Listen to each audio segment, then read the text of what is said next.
तो नमस्कार दोस्तों, आज यहाँ पर हम लोग करने वाले हैं त्रिकोणमिति। 10th क्लास का त्रिकोणमिति चैप्टर का टोटल क्वेश्चन का सोल्यूशन भी करेंगे तथा इस वीडियो पे हम लोग सबसे पहले उसका ऑल कॉन्सेप्ट एंड चैप्टर का नाम, जैसे कि चैप्टर का नाम है त्रिकोणमिति का परिचय, तो सबसे पहले उस चैप्टर से हम लोग परिचित हो जाते हैं। चलिए सबसे पहले हम बता देते हैं इंट्रोडक्शन ऑफ ट्रिगोनोमेट्री, है ना। चैप्टर का नाम क्या है? Introduction of trigonometry.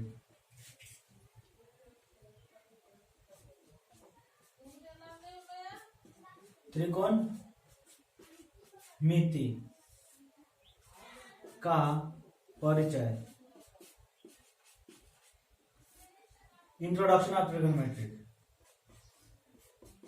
Introduction of trigonometric. Introduction of trigonometry वो हम लोग 10th क्लास का चैप्टर है। उस चैप्टर में हम सबसे पहले त्रिकोणमिति का परिचय, जैसे कि चैप्टर का नाम है, तो सबसे पहले हम त्रिकोणमिति के परिचय से हम लोग परिचित हो जाते हैं, अर्थात इंट्रोडक्शन हो जाते, इंट्रोडक्शन कर लेते हैं सबसे पहले त्रिकोणमिति का।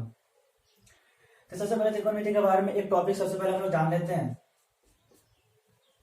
कि सबसे पहले त्रिकोणमिति का खोज जो हुआ था, अध्ययन जो हुआ था, भारत में हुआ था। त्रिकोणमिति का अध्ययन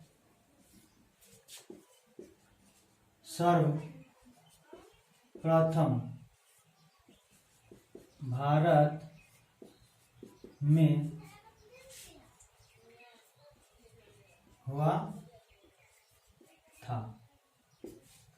त्रिकोणमिति का अध्ययन सर्वप्रथम भारत में हुआ था। अगर इसको आप लोग इंग्लिश में बोलना चाहते हैं तो इस तरह बोल सकते हैं, the study of trigonometry was first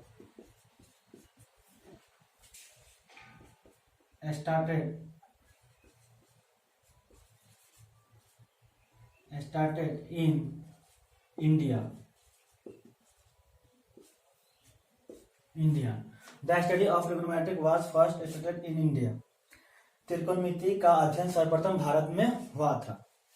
उसके बाद सबसे पहले हम लोग भारत में हुआ तो ये तो जानते हैं, लेकिन किसने किसने किया वो भी जानना बहुत जरूरी है ना। जानना तो बहुत जरूरी है, तो सबसे पहले हम लोग वो भी जान लेते हैं कि किसने किसने किया। तो सबसे पहले भारतीय इंडियन मैथमेटिशियन, उसके इंग्लिश में जान लेते हैं हम लोग, द इंडियन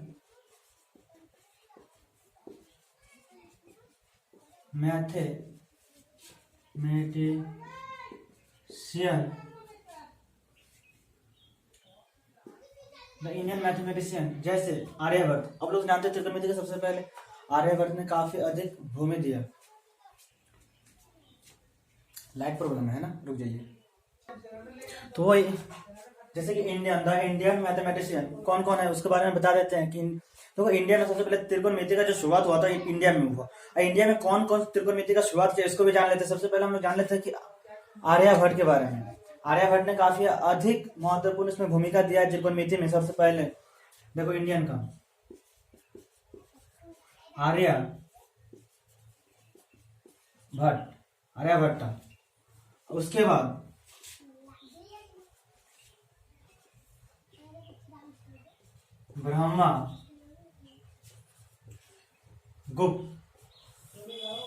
ब्रह्मगुप्त, उसने काफी अधिक अध्ययन दिया। उसका भास्कर भी है, भास्कर 1 तथा भास्कर 2।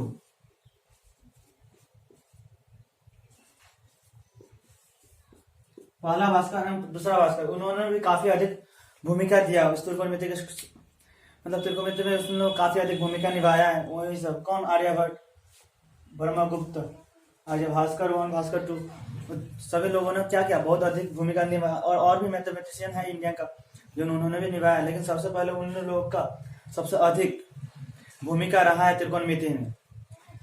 उसका बाद इतना तो जान गए कि त्रिकोणमिति का अध्ययन सर्वप्रथम भारत में हुआ था और किसने किसने किया था वो भी जान गए। अब उसके बारे में हम लोगों को जानना है कि त्रिकोणमिति का डिफिनेशन देखो त्रिकोणमिति के परिचय में हम लोग इतना तो परिचित हो गए हैं। अब इसके बारे में हम लोग उसका डिफिनेशन भी जानना बहुत जरूरी है, तो डिफिनेशन जान लेते हैं।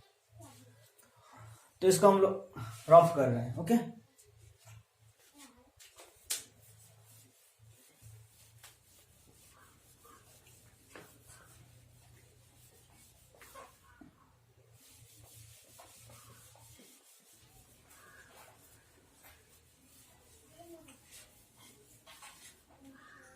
तो चलो उसके बाद हम लोग जान लेते हैं उसका डिफिनेशन किसका, ट्रिगोनोमेट्री का।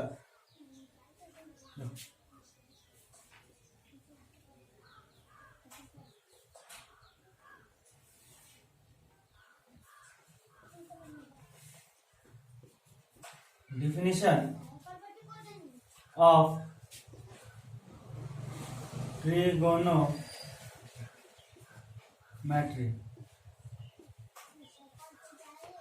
Definition of trigonometry. अगर इसको आप लोग हिंदी में बोलना चाहते हैं, यहाँ पर हिंदी में बता देते हैं। त्रिकोणमिति का परिचय, परिभाषा।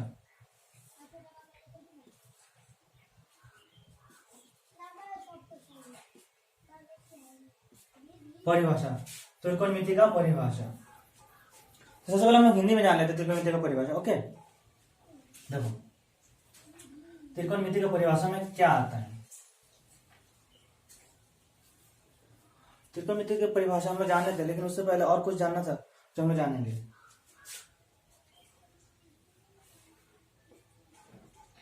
त्रिकोणमिति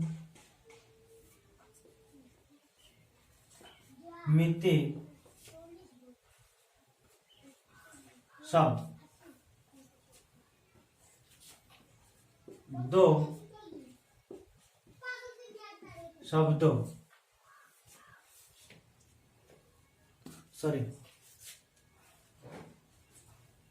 दो यूनानी शब्दों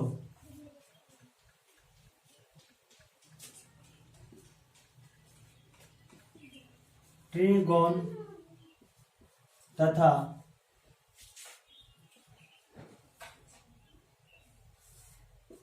मैट्रॉन से बना है। त्रिकोणमिति शब्द दो यूनानी शब्दों ट्रिगोन तथा मैट्रॉन से बना है, जिसका अर्थ होता है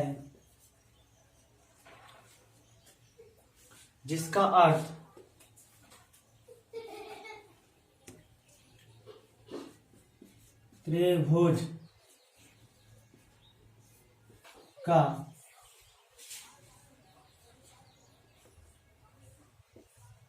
माप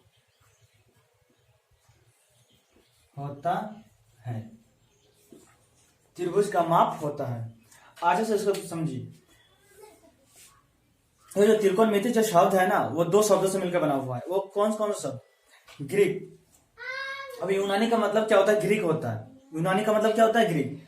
ग्रीक दो शब्दों से मिलकर दो यूनानी शब्दों से दो यूनानी शब्द कौन कौन?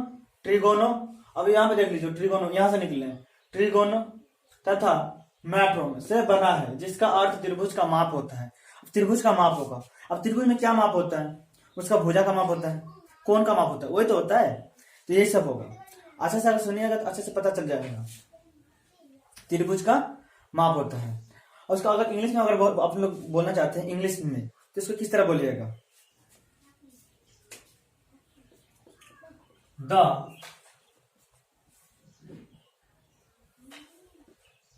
Word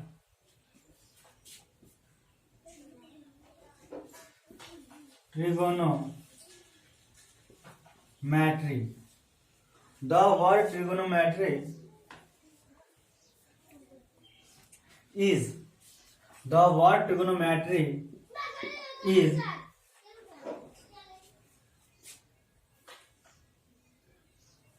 the word trigonometry is derived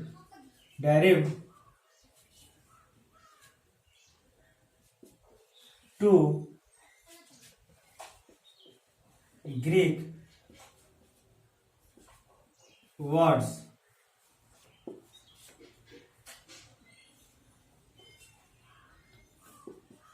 trigono and matron.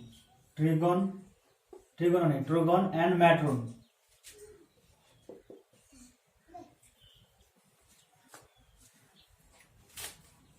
which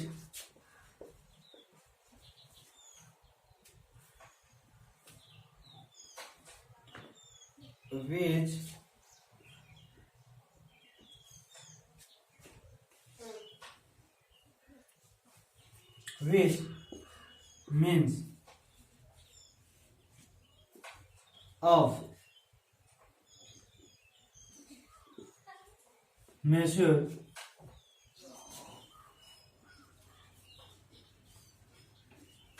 of triangle.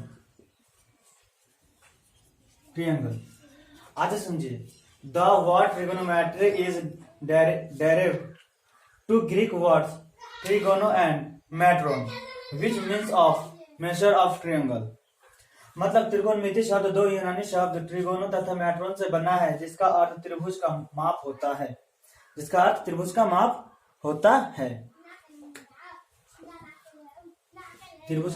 है। उसका डिफिनेशन भी हम लोग जान गए। अब उसके बारे में ये जान लेते हैं। जब डिफिनेशन जान गए, उसके बाद हम लोग क्या जानेंगे, त्रिकोणमिति से परिचित हम लोग पूरा फाइनली हो चुके हैं। अब हम लोग चैप्टर में जाएंगे। जैसे त्रिकोणमिति की शुरुआत कहाँ पे हुआ था वो भी पता चल गया है, तथा त्रिकोणमिति के बारे में कौन कौन उसको सबसे पहले भारत में खोजा था। तो भारत में कौन से मैथमेटिशियन था जिन्होंने त्रिकोणमिति के बारे में सबसे पहले रिजल्ट सर्च किए हैं। उसके बाद हम लोगों को पता है, उसका डिफिनेशन पता चल गया कि त्रिकोणमिति किसे कहते हैं, त्रिकोणमिति क्या है। त्रिकोणमिति त्रिभुज के माप को कहा जाता है। त्रिकोणमिति एक ऐसा चैप्टर है जिसमें त्रिभुज को मापा जाता है। चलो उसके बाद नेक्स्ट अब हम लोग चलने वाले हैं त्रिकोणमिति चैप्टर पे। अब हम लोग चैप्टर पे चलेंगे। कौन क्लास का चैप्टर? 10th क्लास के चैप्टर का सब टोटल क्वेश्चन बनवाएंगे। Okay,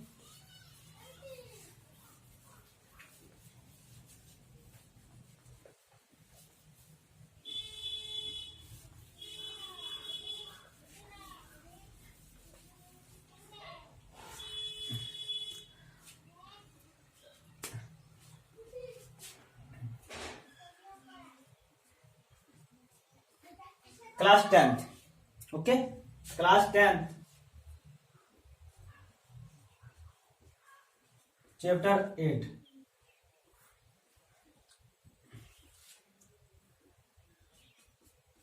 त्रिकोणमिति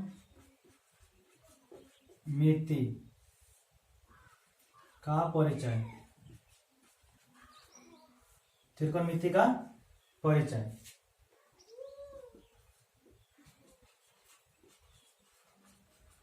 introduction of trigonometric.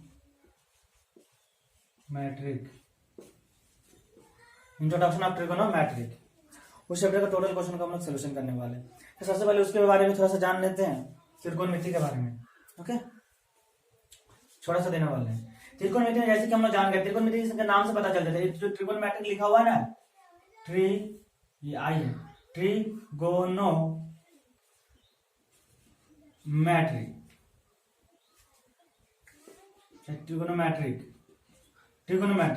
तो देखिए सबसे पहले ये जो ट्री लिखा हुआ है, जो गोनो लिखा हुआ है, जो मैट्रोन लिखा हुआ है, उससे भी कुछ निकालने वाला है। ये देखिए यहाँ पर अगर हम लोग ट्री के बाद बोलते हैं, TRI ट्री, यहाँ पे बोलते हैं गोनो।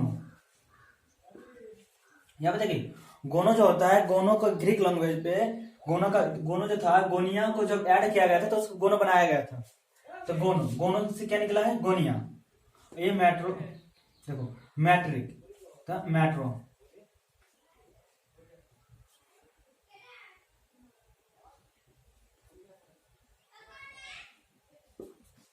कौन।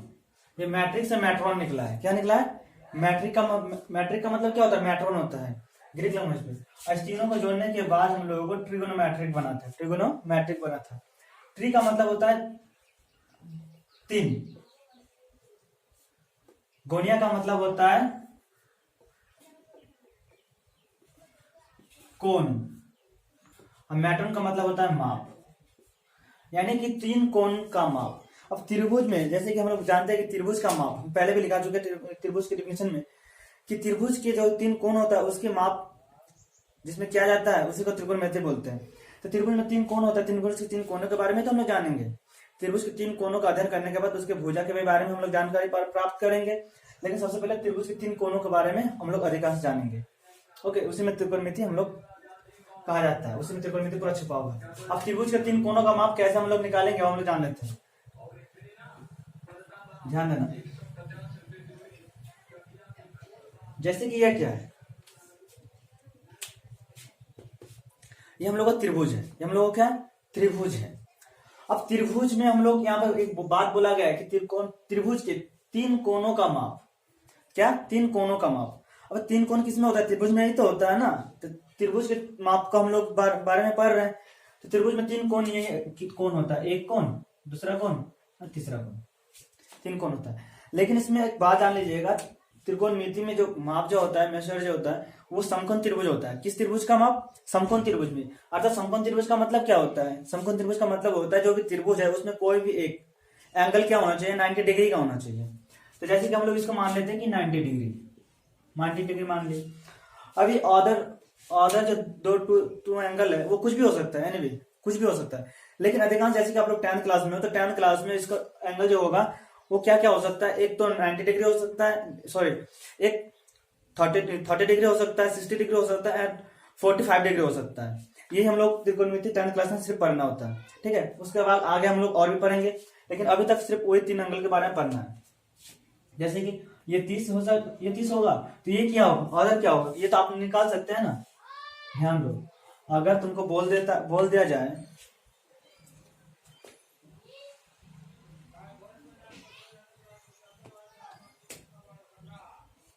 अगर आपको बोल दिया जाए कि लो भाई इसका मान हम लोग तुमको दे दिए 30 डिग्री, तो थर्ड एंगल का मान निकालो, तो आप लोग निकाल सकते। क्यों? क्योंकि आप लोग जानते हैं कि त्रिभुज के तीनों कोणों का योग क्या होता है? 180 डिग्री, यानी कि 180 डिग्री का होता है, 180 डिग्री। तब ध्यान दो, तीनों एंगल का योग 180 डिग्री होता है। इसका मान हम लोग को पता नहीं, अरे पता नहीं तो मान लेंगे कुछ x, मान लिया x। अब तीनों को जोड़ देंगे 180 डिग्री आना चाहिए, है ना। तीनों को जोड़ देंगे 180 डिग्री आना चाहिए, 180 डिग्री आना चाहिए। अब देखो 90 डिग्री 38 डिग्री कितना डिग्री होता है? 120 डिग्री प्लस x बराबर 180 डिग्री, है ना। अब हम लोग क्या जानते हैं? ये तो एक इक्वेशन बन गया। अब इक्वेशन को सॉल्व कर लेते हैं। ये क्या हो जाएगा? ये इक्वल के बाद जाएगा तो माइनस में हो जाएगा। क्यों? क्योंकि अभी इसके आगे क्या है? प्लस है। इसके इक्वल के उधर भेजेंगे तो क्या हो जाएगा? माइनस में हो जाएगा। तो इसको भेज देंगे तो बच जाएगा x, लिख दिए 180 डिग्री अब माइनस 120 डिग्री। x बराबर क्या आ गया? 60 डिग्री आ गया। तो बस ये x की जगह पे ये कितना डिग्री का होगा? 60 डिग्री का हो जाएगा। तो देखो हम लोग तो इस तरह निकाले, लेकिन आपको अगर पता हो गया ना कि वो जो त्रिभुज है, त्रिभुज में एक कोण 30 डिग्री दे दिया गया है, तो सेकंड कोण क्या होगा? तो हम लोग पढ़ते हम लोग को पता चल जाएगा कि वो 60 डिग्री हो। 45 डिग्री हो तो वो भी 45 डिग्री होगा। ओके, तो ऐसे हम लोग निकाल लेंगे। लेकिन निकालने के बाद उसको हम लोग मान ज्ञात करेंगे। ओके, तो चलिए त्रिकोणमिति में हम लोग ज्यादा कुछ नहीं पढ़ने वाले। सिर्फ त्रिकोणमिति का नाम सुनते ही आप लोगों को दिमाग में आ जाता हो कि साइन, कॉस, टैन, ये सब आता होगा। तो हम लोग जान लेते हैं कि त्रिकोणमिति में बस यही चीज पढ़ना है, दूसरा कुछ नहीं आने वाला, सिर्फ उसको समझना है, ठीक है। सिर्फ समझते जाओ मेरे साथ, आपको चैप्टर इतने जल्दी से कंप्लीट कर दूंगा कि आप लोग बनाइएगा तो आपको कोई दिक्कत थोड़ा सा भी नहीं आएगा। लेकिन मेरा वीडियो शुरू से लास्ट तक देखना पड़ेगा।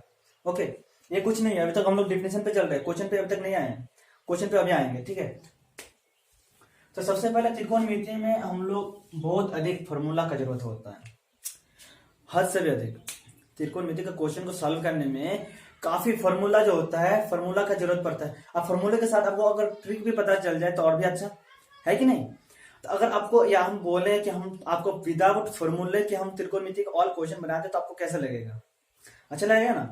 तो मैं ये नहीं बोल रहा हूँ कि आपको फॉर्मूला की जरूरत नहीं पड़ेगा, फॉर्मूला की जरूरत पड़ेगा, लेकिन फॉर्मूला आपको अगर याद करवा दे बिना रटे हुए तो कैसा रहेगा, यही मैं बात बोल रहा हूँ। तो आज हम लोग यहीं पे करने वाले हैं कि बिना रटे फॉर्मूला टोटल याद हो जाएगा, टोटल का टोटल याद हो जाएगा। सिर्फ आपको एक चीज ध्यान पे रखना है। ओके, इसको सबसे पहले हम लोग इसको रफ कर देते हैं। ओके, ध्यान दे देना, त्रिभुज के तीनों कोनों का अध्ययन किया जाता है इसी प्रकार।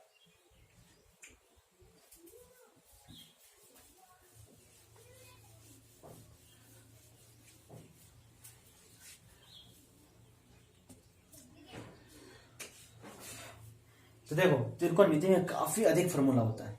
इस फॉर्मूला को याद कराने का ट्रिक 2 मिनट में आपके पास दूंगा। हर एक फॉर्मूला याद कराने का ट्रिक दूंगा जिससे आपको फॉर्मूला रटने का कोई जरूरत ही नहीं होगा।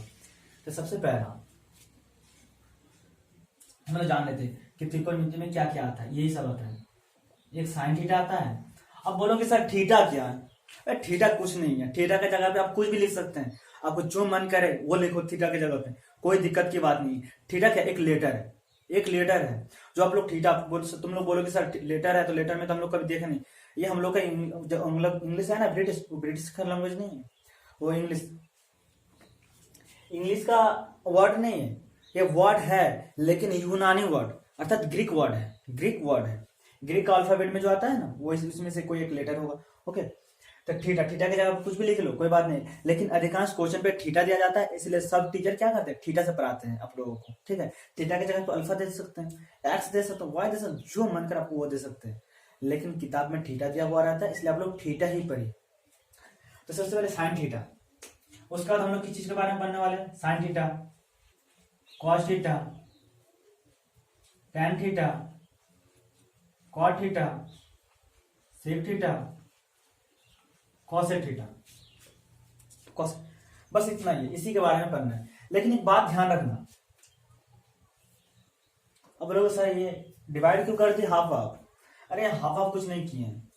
और एक बात समझना, जैसे हम लोग तो बच्चे हैं, हम लोगों को कोई बात नहीं है, लेकिन ये जो है ना ये सब बच्चे नहीं, बुढ़ा हो गया।